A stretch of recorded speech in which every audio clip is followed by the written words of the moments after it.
Greetings. I have an awesome advanced core exercise for you today. And the reason I want to start with it saying advanced is that if you do not progress this exercise properly with planks, isolation types, spinal strengthening exercises, planks, glute bridge holds, side planks, and that nature, you will hurt yourself. But if you progress this exercise properly with those and do it in a progression and not just jump into this, I want to show you this exercise for the fact that it will take your sit-ups to a whole nother galaxy. That's why I said it'll increase your Jedi powers twofold. And it will cut back on your time, which we know is the most precious thing that we have. Let's break down the sit-up exercise. So Dr. Stuart McGill, who's a low back specialist, and I recommend that you take a look at his work. We all should know how to train the spinal muscles. That's number one. Mess your knee up, that sucks. Mess your spine up, that's a whole different ball game. And you'll find yourself like I did after a car accident, crawling to the bathroom. That's a whole different thing. Those nerves innervate not just your movements, but your internal organs. And if you mess them up, you will suffer grave consequences. This exercise can cause those problems if you don't do it properly, but it can also make sure that they don't happen. We need to train anti-rotation muscles of the lumbar spine. When the lumbar spine is getting twisted, which they call torque is rotational stress, that's where most injuries occur. People, when they're sitting and they're bending down and grabbing stuff, not lifting things properly, doing straight leg deadlifts, and just shifting the bar. I know, I've done it. That was the second time I messed my back up when I thought I was strong enough after rehabbing it over 20 some years. That's why I've cut deadlifts straight out of the program. Make no sense to me. That's a different video. You want to train, and you'll notice people in the gym doing that, where they got the cable and they're pressing it out and they're holding that. That's training your anti-rotation. Now, I trained a lot of nurses when I worked for New Hanover Hospital in Wilmington.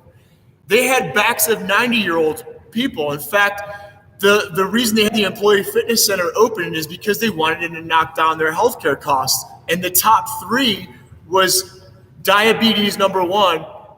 And at that time, when about 2010, it just surpassed, because cardiovascular used to be, then diabetes, but now it's diabetes number one, cardiovascular. And the third thing is low back problems for people in human resources that are sitting too much, right, doing desk work. And then the nurses and doctors and that have to reach over a bed and grabbing patients.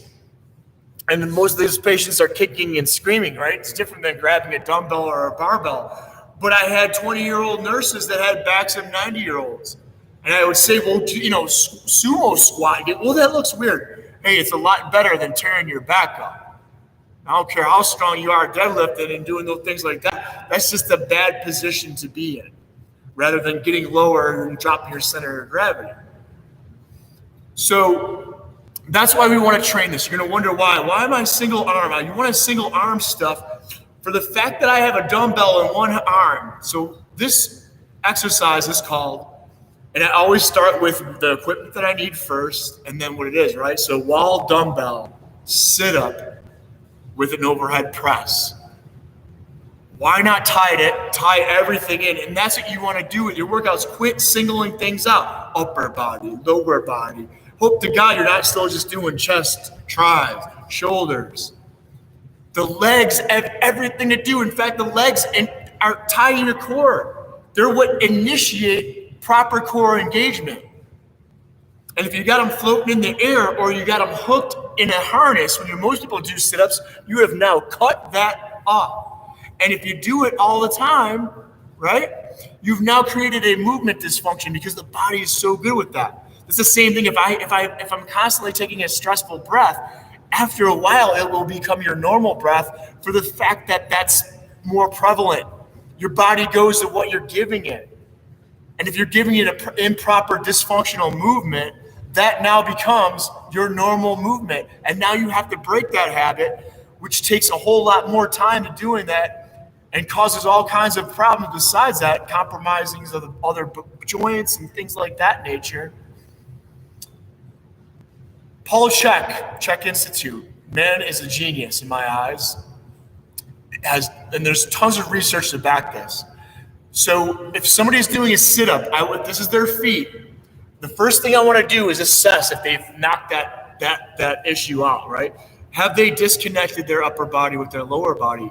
An easy way to know if they're doing that is just question them, ask them. You do sit-ups a lot? Yeah. You hook your feet into a lot? Yeah. You're going to have to train that, I guarantee it. But then an assessment so they can see it is you have them lay down as the assessor, the physical therapist and that, or the trainer has their hands out and they have to push their feet into my hands and do a full sit-up, down and up, without losing that push. As soon as they drop down, that's usually when they lose it. Feet come off. Well, that's a dysfunction and you need to do that. An easy way to train that is by using the wall, pushing the feet into that. And then another way we can train torque is not just doing sit-ups. Put a dumbbell and hold it with one hand. And so that's what I did first. With a 5-pound, maybe even a 3-pound dumbbell, and just held it.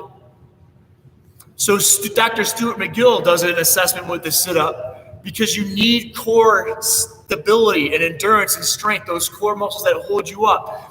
And so he literally would put his clients, right, hold a sit-up, and he had this, and now you can just use a stability ball, and at 60 degrees, they're going to hold that 60 degrees drop from the ground. And then you assess that. How long can they hold that? Write it down. Then you can do side planks, right? Write it down.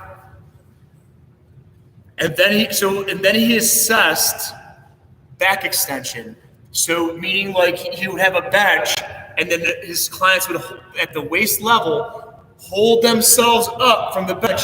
This is where most of the dysfunctions occur because of sitting with a chair that's now, when you're ever in a chair, people that drive, those muscles aren't even being used to hold you upright. It's the chair. You should get rid of back supports and things of that nature when you're sitting. Even better, stand up. But you hold that and then you time it. Now you should be able to do that 2 minutes. Most people can't even come close to doing that with side planks. That's the base. The biggest thing that he found, though, was that, so notice those exercises, sit-ups front to back, right? So that's the front part of me.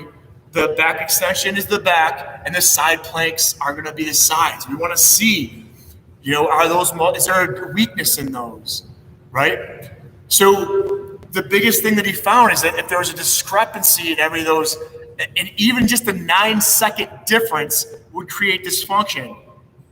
What do I mean by that? Let's say if you hold your right side plank up and you get a minute, but the left one, you only get 40-some seconds. Red flag. You better work on that weak side. Sit-ups, you can hold it for 2 minutes.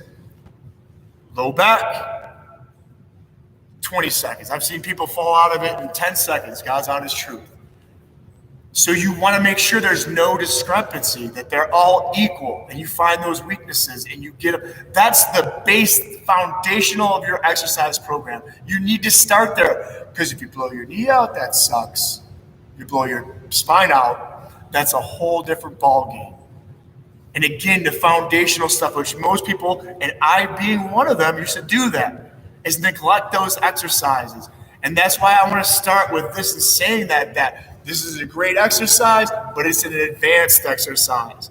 And you better be videotaping yourself or in a mirror or have a good friend checking your form out. Because if you're in a flexed position, if your spine is flexed and you've got one hand and you're tipping over to that side and you're rotating and that core is not strong enough, you're going to do more harm than good. But there is no doubt in my mind that this exercise is done properly and progressed properly, that it will take you to a whole nother galaxy.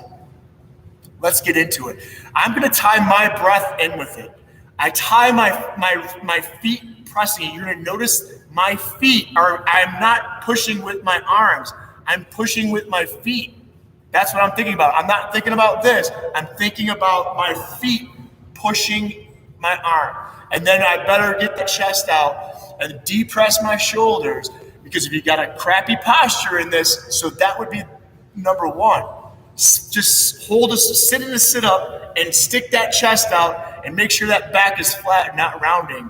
That's where you want to start. Once you get that, hold a 3-pound dumbbell on one side, and then the other side, and then it's a 5-pound, and then it's that, and then you can if after you can hold like a 20-pound, then maybe you can do an overhead press, which means, because if I'm reaching farther away from my body, I need more core engagement. Like planks are good, right? But we move out here. That's why we want to take our planks and things outside of the body, so we can handle that as well. And this is going to tie in all a press, legs, sit-ups. It's not just focusing on my rectus abdominis. It's getting everything. My rectus abdominis should not push out. If it pushes out, it means your posture is crap. It means you're like that. It should not push out unless you want a hernia. It should go in. And if you need to put your hand there to set it and see, right? Because bad posture pushes out. Good posture, chin tucks, stomach goes in. Let's get to business, right? Because that's what you came here for. But I want to help people. I do not want to hurt people. And you will hurt yourself if you don't do this properly. I like a mat because even with my clothes, if I'm sliding, it will throw you all off and it could cause injury. So especially on this wood floor, it's a little bit slippery. So the mat will help me kind of dig in more, and you'll notice when I'm going back, right? So I'm going to dorsiflex my feet, or I'm going to flex my feet towards me, and then I'm pushing away, right? Stick that chest out, get those shoulder blades down. Notice the little curve in my back. If you don't have the curve, you don't do it. So again, this is where you want to start. Right? I'm pushing my toes, right, 60 degrees, and hold there. And then for a little bit of warm up, right? At first when I looked at this light, I thought this thing would start lighting up and be cool if it lit up, right? If it had a light in there.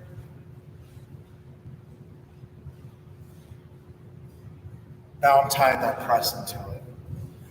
And I can tell just with this floor, guys, too, that it's slippery, and that if it twists you out a little bit, you're gonna have whoop. Yep, you don't want to go that way, right? And then fatigue is another one. So you don't want to just go into this after you've just destroyed your core, or do this and then start doing squatting where because this is going to tax your core for sure. And now that that's taxed, the last thing you want to do is slap a barbell to your back. All right, let's get into business, right? And I want to properly warm up first. And again, it's the legs, guys. The legs are everything. And notice that when you're in the gym, how few people just tie them into their workouts. Tie them into everything that you do.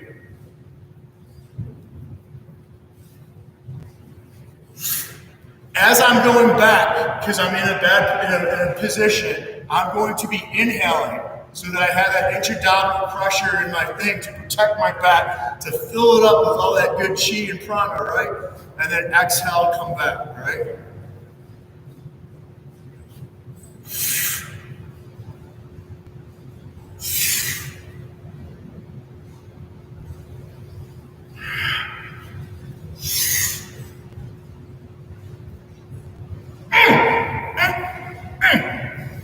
Oh yeah.